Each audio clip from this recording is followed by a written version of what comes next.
हरे कृष्णा कृष्ण कृष्ण हरे हरे, हरे राम राम राम हरे हरे। मित्रों, जैसे कि प्रतिदिन आप भगवत गीता यथास्वरूप देखते अथवा सुनते हैं, उसी को हम आज कंटिन्यू करते हैं।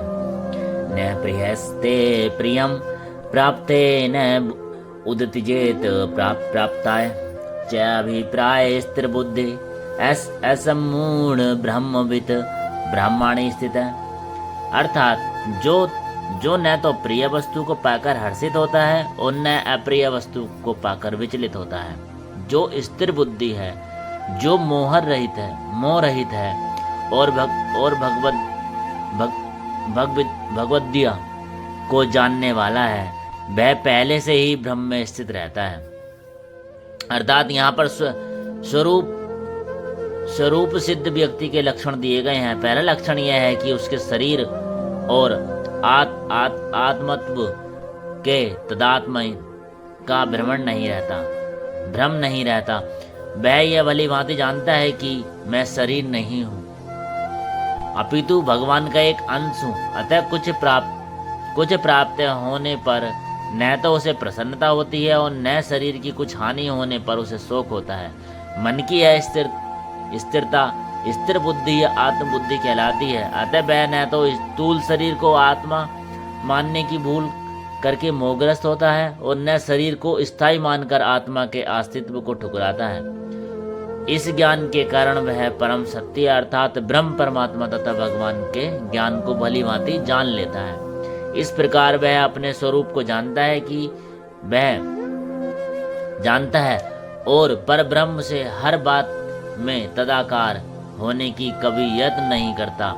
इसे ब्रह्म साक्षात्कार या आत्म साक्षात्कार कहते हैं। ऐसी स्थिर बुद्धि कृष्ण भावनामृत कहलाती है।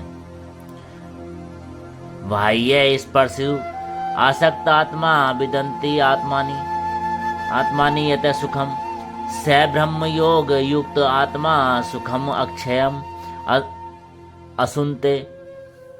अर्थात ऐसे मुक्त पुरुष भौतिक इंद्रिय मुख की ओर आकृष्ट नहीं होते, अपितु सदैव समाधि में रहकर अपने अंतर में आनंद का अनुभव करते हैं। इस प्रकार स्वरूप सिद्ध व्यक्ति पर ब्रह्म में एकाग्रचित होने के कारण असीम सुख भोगता है। अर्थात कृष्ण भावनामृत के महान भक्त श्री यमुनाचार्य ने कहा है, यद्वमी मच्चेत कृष्णापादारविंदे नव नव रस धामयंतु धम रंतु मासित तदबदीबत नारी संगे स्मर्यमाने भवती मुख विकार सुष्ठु निष्ठिवनम च।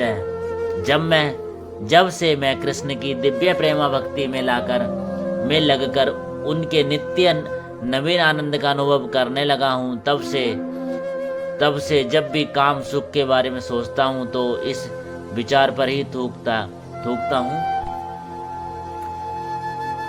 और मेरे होठ अरुचि में सिमट जाते हैं। ब्रह्म योगी अथवा कृष्ण भावनाविद व्यक्ति भगवान को प्रेमा भक्ति में इतना अधिक लीन रहता है कि इंद्रिय सुख में उसकी तनिक भी रुचि नहीं रह जाती। भौतिकता की दृष्टि में काम सुख ही सर्वोपरि आनंद है। सारा संसार उसी के वशीभूत है और भौतिकवादी लोग तो इस प्रोत्साहन के बिना कोई कार्य ही नहीं कर सकते।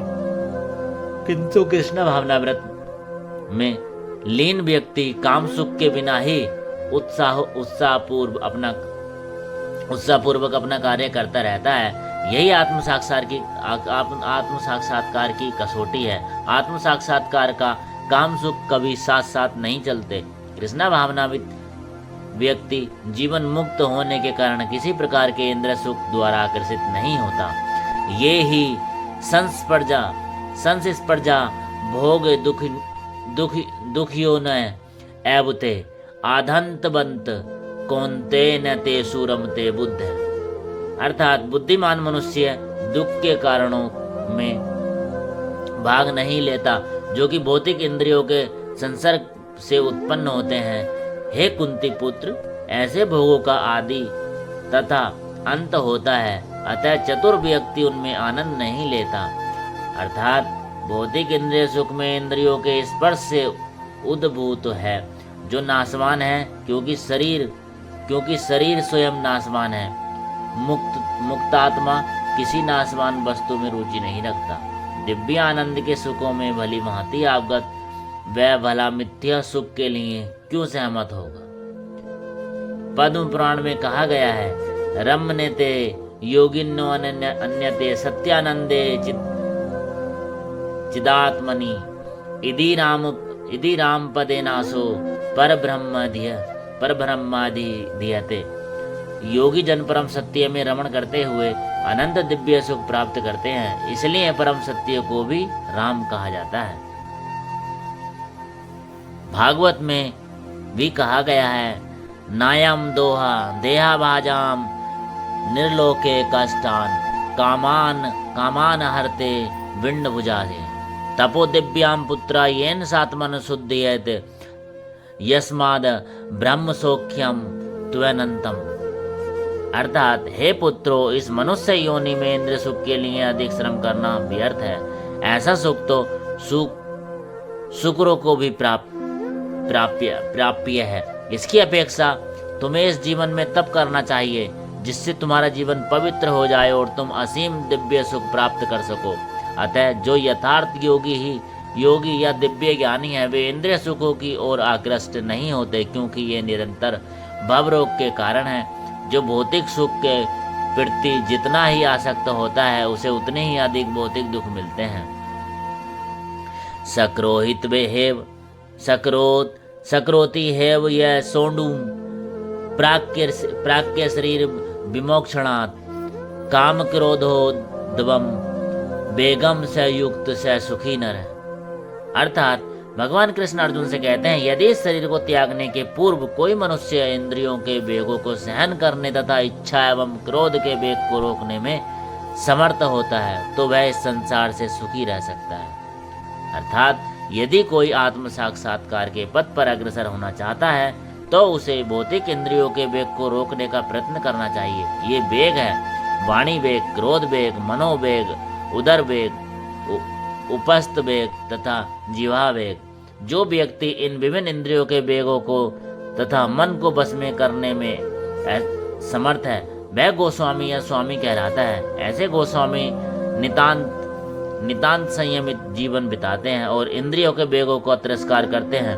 भौतिक इच्छाएं पूर्ण न होने पर क्रोध उत्पन्न होता है और इस प्रकार मन, नेत्र तथा वक्ष स्थल उत्तेजित होते हैं। अतः इस शरीर का परित्याग करने के पूर्व मनुष्य को इन्हें बस में करने का अभ्यास करना चाहिए। जो ऐसा कर सकता है वह स्वरूप सिद्ध माना जाता है और आत्म साक्षात्कार की अवस्था में वह सुखी रहता है।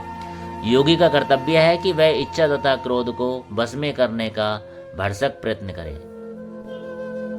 योअंत सुखो अंता रामस्था तथांत ज्योति त्रेवय सयोगी ब्रह्म निर्वाणम ब्रह्म भूतो अधिगच्छति। अर्थात जो अंतःकरण में सुख का अनुभव करता है, जो कर्मठ है और अंतःकरण में ही रमण करता है तथा जिसका लक्ष्य अंतर्मुखी होता है, वह सचमुच पूर्ण योगी है। वह परब्रह्म में मुक्ति पाता है और अंत योगता ब्रह्म को प्राप्त होता है। अर्थात जब तक मनुष्य अपने अंतःकरण में सुख का अनुभव नहीं करता, तब तक भला ब्रह्म सुख को प्राप्त करने वाली बाह्य क्रियाएं से वह कैसे छूट सकता है। मुक्त पुरुष वास्तविक अनुभव द्वारा सुख भोगता है। अतः वह किसी भी स्थान में मौन भाव से बैठकर अंतःकरण में जीवन के कार्यकलापों का आनंद लेता है। ऐसे मुक्त पुरुष कभी बाह्य भौतिक सुख की कामना नहीं करता। यह अवस्था ब्रह्मभूत कहलाती है, जिसे प्राप्त करने पर भगवत धाम जाना निश्चित है। शेष चर्चा आगे। हरे कृष्णा कृष्ण कृष्ण हरे हरे, हरे राम राम राम हरे हरे।